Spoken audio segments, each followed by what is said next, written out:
Evening snack சூப்பரான rose veg momos பண்ணலாம் வாங்க. ஒரு மிக்ஸி ஜாரில் வெங்காயம், கேரட், பீன்ஸ், முட்டைக்கோஸ், ஒரு பச்சை மிளகா, ஒரு சின்ன கைப்பிடி கொத்தமல்லி சேர்த்து பல்ஸ் மோடில் அரைச்சி எடுத்துக்கலாம். பேனில் 1 டீஸ்பூன் ஆயில், நம்ம அரைச்ச வெஜிடபிள்ஸ் சேர்த்துட்டு கொஞ்சமாக உப்பு, மிளகாய்த்தூள், கரம் மசாலா, சீரகத்தூள் சேர்த்து வெஜிடபிள்ஸை வதக்கி எடுத்துக்கலாம். டோ ரெடி பண்ணுறதுக்கு 1 கப் மைதா, கொஞ்சமாக உப்பு, அரைச்ச பீட்ரூட்டோட சாறு சேர்த்து நல்லா மிக்ஸ் பண்ணி சாஃப்டான டோவாக பிசைஞ்சு எடுத்துக்கலாம். ரெடி பண்ணின மாவுலேருந்து இந்த மாதிரி ரவுண்ட் ஷேப்பில் திரட்டி எடுத்துக்கோங்க.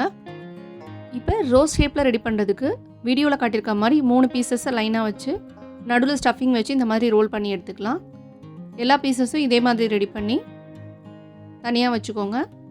இப்போ ஸ்டீமரில் எல்லாத்தையும் செட் பண்ணி 10 to 15 மினிட்ஸ் நல்லா ஸ்டீம் பண்ணி எடுத்திங்கன்னா சூப்பரான ரோஸ் ஷேப்பில் மோமோஸ் ரெடி. ட்ரை பண்ணி பாருங்கள். மோர் ரெசிபீஸ்க்கு சேனலை சப்ஸ்கிரைப் பண்ணிக்கோங்க.